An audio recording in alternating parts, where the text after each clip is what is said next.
Thanks to Card Market for sponsoring this video. Hi, I'm Mars from StrataGames, and today I wanted to talk about some of the stats of Black Sac, or Mono Black Sacrifice, the deck that has been around for just over a year. It was last February where I first saw the deck do decently in a super qualifier and decided to try to start brewing around it and making improvements. That's when I started putting videos up on the channel about it. And it was shortly after that, in April of 2025, where I launched the Black Sac Discord server, where we now have over 450 players who are constantly sharing tips and tricks, different deck lists, and a lot of sweet other stuff. There will of course be a link to the Discord in the description, so if you haven't joined that yet, you should.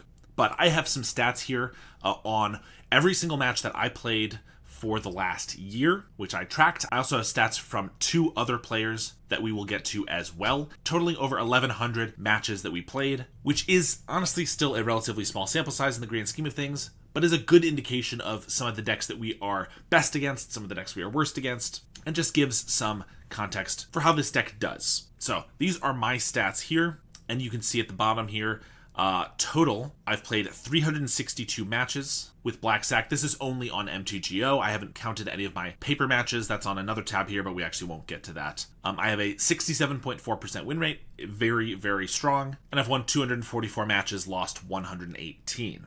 We can see here the number of matches that I've played against certain opponents. Other is any deck that is not categorized here otherwise, rogue decks and things like that, so we can ignore that one. But other than that, Blue Fairies is the deck I've played against the most and have a pretty average win rate against it, 53%, just barely over 50%. Every time I play this matchup, I feel like it is pretty balanced. It really depends on who plays better. There's a lot of nuance to the matchup. Definitely who draws better is relevant. Although I was talking with Skura, one of the Fairies specialists, and he said it was a very bad matchup for Black Sac, so maybe I just need to improve that matchup a little bit. Blue Terror is the next one with 25 matches. And of course, this is the deck that I say is the reason to play Black Sac. Black Sac is great against a lot of decks, but it's specifically amazing against Blue Terror because we have chump blockers for their creatures. We can get bigger than their creatures. We have a good amount of removal. And if they try to counterspell one of our cards, they are usually spending more mana than we spent on ours, and we can play something else instead. I've had pretty good success against Red Madness, 16 and 5.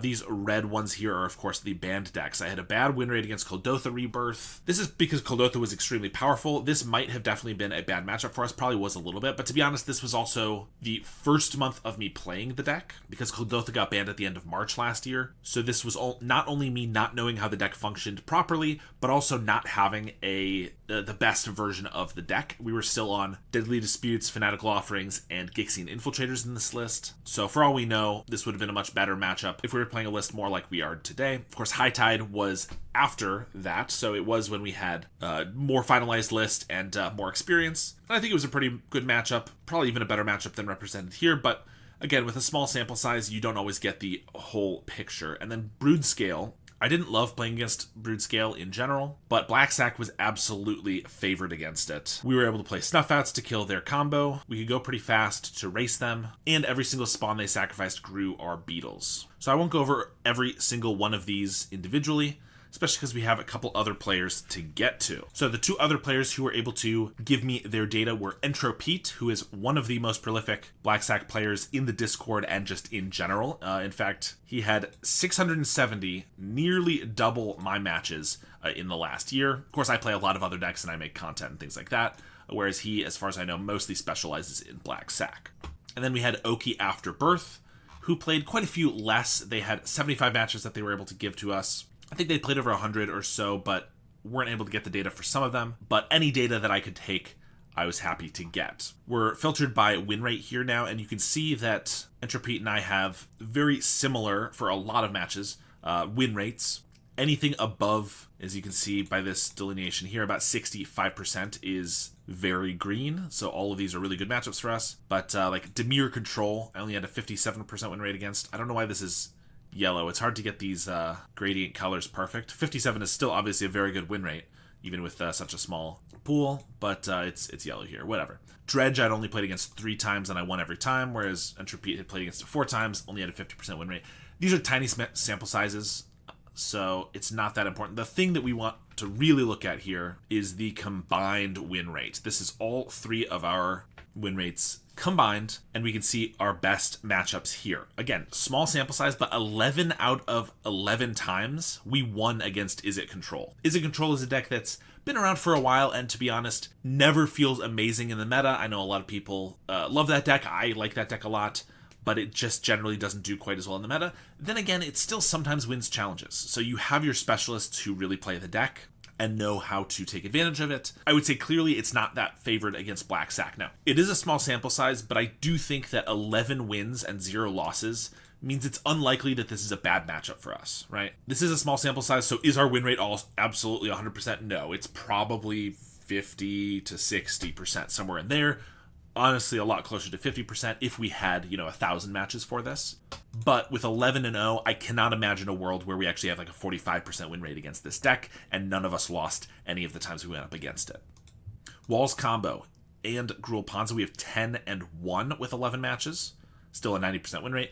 Again, these percentages, every single percentage would come down and get closer to 40 to 60% as you play more matches. But a lot of combo decks are decks that I've long said are favorite matchups for us because we can usually outrace them. If they're going for like a turn 4 win, we can often get a turn 4 win without interruption. So if we're on the play, we can beat them. And if we have any piece of removal at all, we can slow their win down by maybe a turn, which makes it so they're going for a turn 5 when we're still going for a turn 4.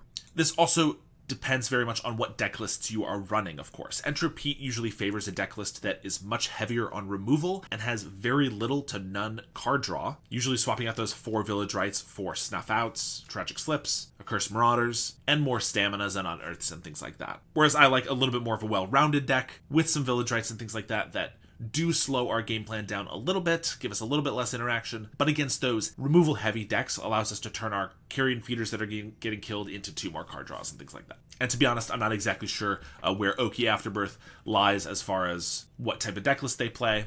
And of course, this also does encompass every deck list we've ever tried. So even when I've played Perigee Beckoner, even though it's not my favorite, those wins and losses are included in here as well. Gruul Ponza, another favored one for us. We'll see all the way down here, Gruul Monsters, still very favored, 22-6. Any of these Gruul decks, we can generally get bigger than. As soon as we have a 7/7 Mortician Beetle, they have no removal and don't have a way to get their creatures bigger than ours, so unless they're just going to run at us and try to go around us, we can usually win from then on out. Not to mention all the spawn that the decks are playing nowadays grows our beetles really tremendously, and any of their creatures that don't have trample, like Boarding Party and Generous Ent, we can chump block with any of our various fodder creatures. So this is generally a favorite matchup for us, and even more so when our opponent's blowing up our lands. We are a deck that plays few lands, so if we keep a 1-lander and they blow up our 1 land, we're probably going to lose that one. But if we keep 2 lands, draw a 3rd, and they blow up 1 of them, maybe even 2 of them over the course of a couple turns, they're not committing to the board, and by the turn 4 when they're casting a Wand Volley Acid Moss, or even turn 3 with some ramp, we can usually already have creatures big enough that we don't really care about destroying our lands. White Heroic and Bogles fit into the exact same spot here, which is that they go very heavy on one single creature, and we have a very good win rate against these decks because we generally play Accursed Marauder. I've actually gone away from playing Accursed Marauder in the main deck recently because I don't see Bogles or Heroic as often.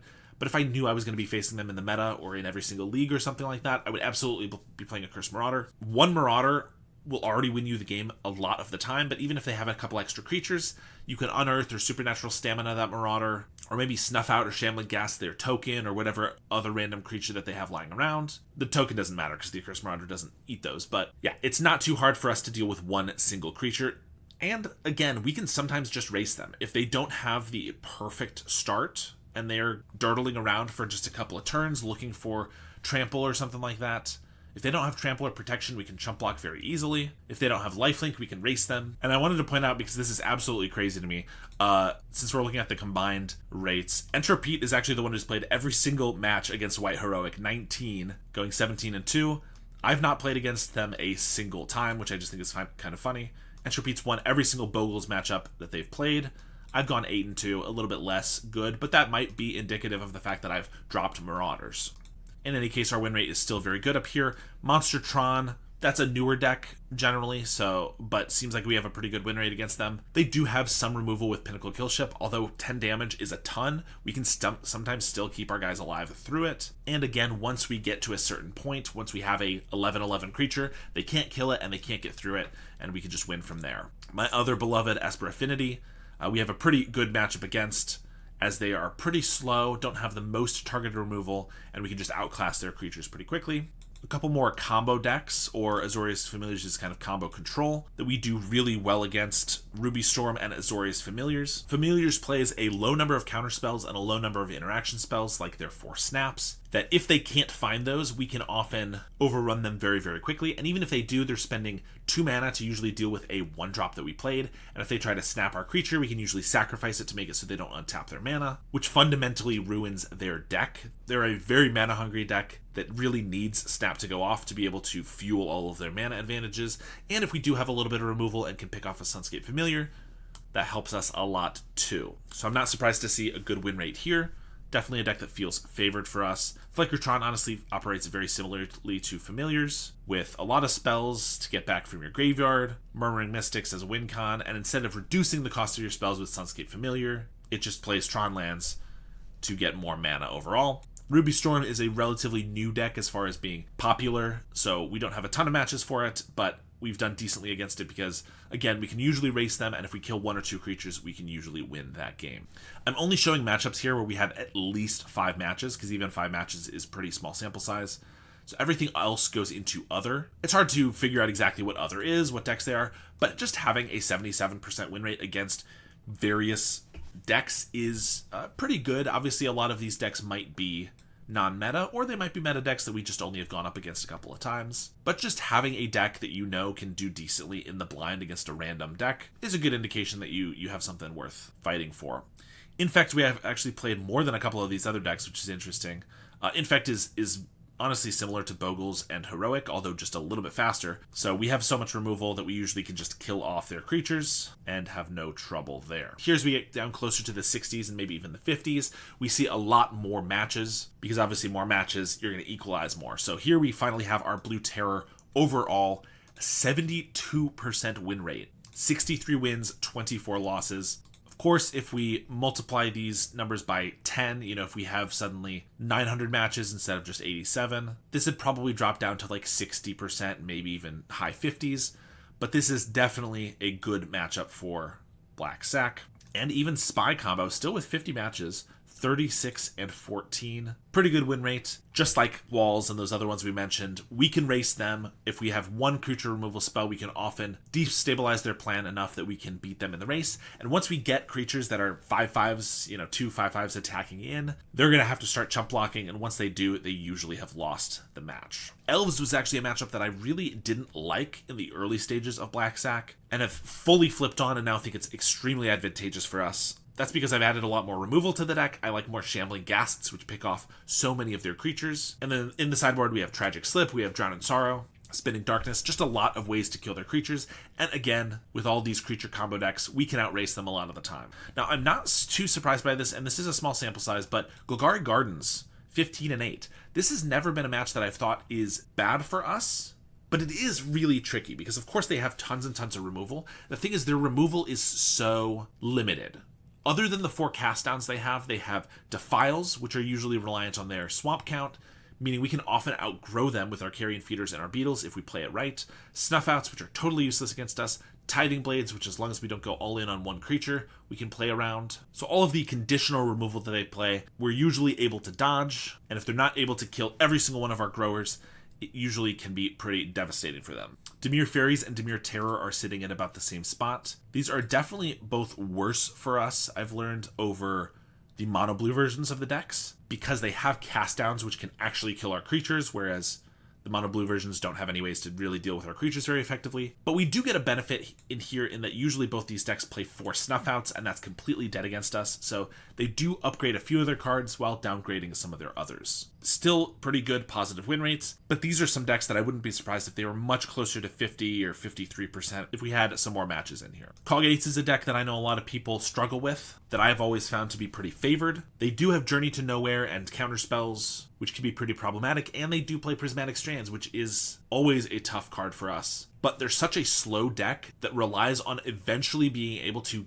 get lifelink on one of their creatures. It doesn't matter if they stabilize at 1 life. If they can get a Sacred Cat to be a 10/10 with their Basilisk Gate and then attack in for 10. The problem against us is that we will always have chump blockers to block and sacrifice to prevent them from gaining any life. So we can usually push our advantage early, get them down below 10 life, and then make it so they can never recover that life, and usually push through at some point. That I find this matchup not too difficult. Now, as we approach some of these other numbers, I do just want to say that 1,000 of these 1,100 matches are from Entropete and me, who are arguably two of the most prolific specialists in the deck. So it's totally possible that some of these numbers will be a little inflated just because of our skill with the deck. I'm trying not to brag because my point is not that I'm amazing at the deck. My point is that if you are new to the deck and are finding you're having trouble with some of these matchups, or you're like, oh, I'm so shocked that this has a 65% win rate against elves, I always lose that matchup, it's probably just because you don't know the deck well enough or the matchup well enough yet. And this is a good indication from pilots who know the deck inside and out of what the deck is capable of. So if you're like, oh, I always have a terrible time beating Spy or Dredge or whatever, ideally this gives you some hope that you can eventually overcome that if you learn the deck well enough. Jumping down here to Red Rally, 41 and 27. A lot more matches, 60%, obviously a lot lower than these other ones, but still a great win rate. And honestly, Red Rally is a matchup that I usually struggle with a lot myself. I actually have a decent win rate of it here, 13 and 4, but it definitely can be a tough matchup. If they have the nuts, it can be really hard to come back from that. It's hard to know when to trade off your creatures versus chump with them to grow your growers. You need to make sure your growers are not dying to lightning bolts and galvanic blasts. There's a lot of nuance to this matchup. We have some more small sample size here. 6 and 4 Ultratron. This is where it's like, is this a good matchup for us? I would say probably, but to be honest, 6 and 4, if we play 4 more matches and lose all of them, this would invert, and it's just all of these are small enough that you can't really take a lot away from this, because we could have just gotten lucky, they could have gotten unlucky, or whatever. But when we get down to like Blue Fairies, 32 and 22, multiplying these numbers by 10 or 11, it's a lot more stable to say, okay, we have a decent win rate against Blue Fairies. I mean, a 59% win rate against any deck is still extremely good. Again, don't fully look at the colors of these. I would say anything above 50 is obviously good, but I would say anything above 52 or 53 is starting to get into green.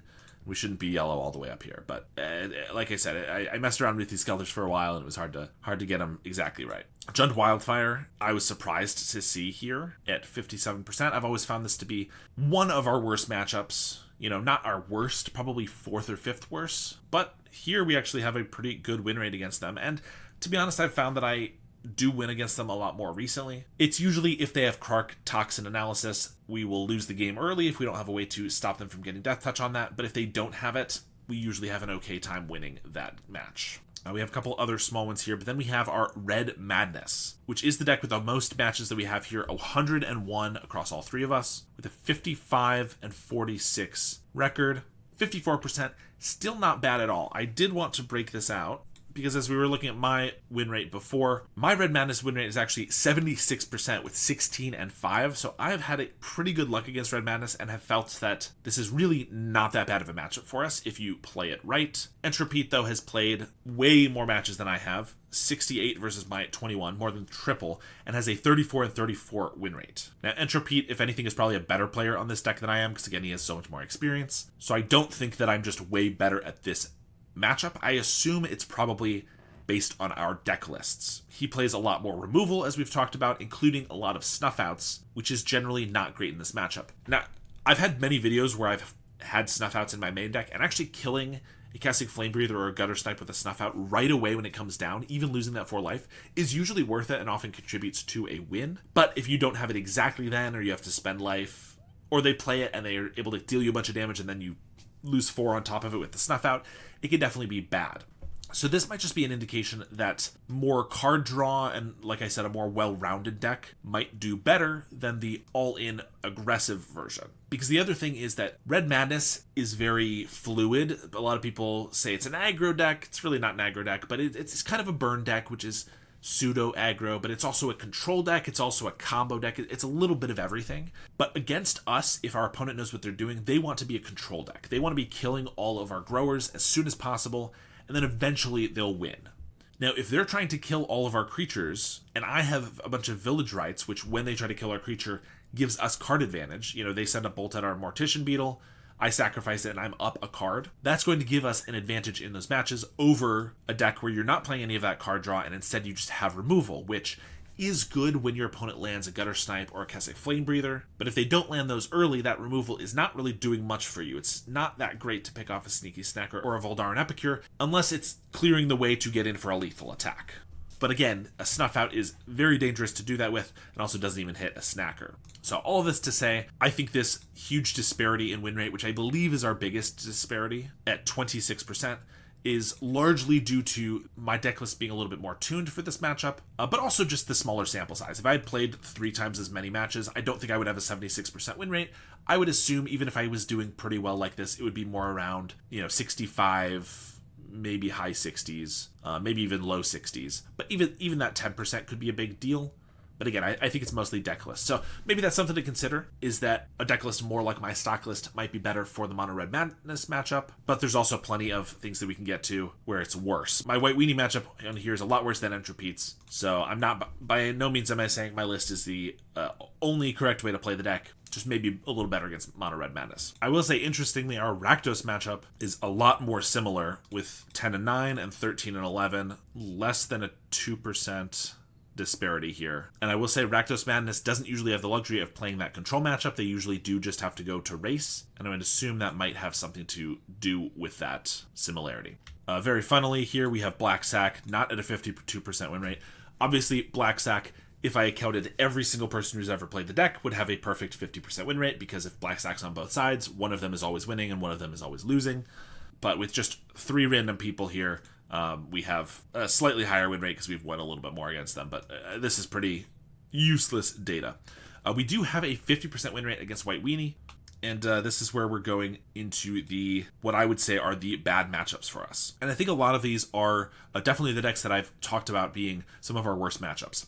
White Weenie at 50%, 50% is not really a bad win rate. It is literally average, but also you don't want to have a 50% win rate in general. You want to have a higher than 50% win rate. White Weenie is extremely tough for us because they have a lot of chump blockers. Life gain, they can go around us because they're one of the very few decks that can make more creatures than we do. And Prismatic Strands does hurt a lot. They can prevent all of the damage from our creatures twice with 1 Prismatic Strands, not to mention the fact that it can counter Rite of Consumption, since that right deals damage. So a lot of reasons why White Weenie is a bad matchup for us, and that even with all of our skill, we've had some trouble with it. Grixis Affinity is another one of our worst matchups. 22 and 25. This is because, as I've talked about, Krark Clan Shaman plus Toxin Analysis is extremely powerful and difficult for us to deal with, but Grixis is better than Jund against us because if Krark doesn't have Toxin in Jund, they only have a couple artifacts to sacrifice, meaning there's really no way they can usually kill all of our growers without Death Touch. Whereas with Grixis, if they need to, they can usually sacrifice 10 artifacts to wipe our entire board, and that might set them back quite a bit, but if we have no cards in hand and have committed everything to the board and have nothing left over, and we're both top decking, well, their deck is a lot better at drawing cards than ours is. In addition to that, they can just flood the board a lot faster than Jund can. Jund is paying 4 mana for its Chrysalis, its big threat, whereas Grixis is paying ideally 0 mana for its Mirror Enforcers, 1 mana for its Ultra Monitors and Refurbs, and so they can just have a lot more blockers a lot quicker, which can sometimes race us, but also just makes it very hard for us to attack in, because if they have 2 Mirror Enforcers and our creature isn't bigger than an 8/8, they can double block and make it very difficult for us to get any advantage there. So for a lot of reasons, Grixis is one of our worst matchups. I do think Food Pest is a worse matchup for us than Golgari Gardens, the traditional version, but 2 and 3 doesn't really, not enough matches to really give us a sample size here that is indicative of where this should be at. So I wouldn't be surprised if Food Pest was below 50% for us, but this doesn't really tell the full story, though. But the reason I think Food Pest is a little worse for us is because of a few reasons. One, they don't usually play as many of those situational removal spells as I mentioned. They play 4 cast downs, and a lot of times 1 or 2 go for the throats, which is unconditional as far as we're concerned, kills anything that we have. So they have more unconditional removal, but also Cauldron Familiar chump blocking our biggest guy every single turn is really problematic, and they just have a lot more life gain in all of their food. And if they get to the very late game, they have Pestilence, which can wipe our board and can be extremely bad for us. Of course, Traditional Gardens usually has Crypt Rats that they play around with, but Pestilence is quite a bit worse because it can stick around, and it can't be killed itself, at least not from our deck.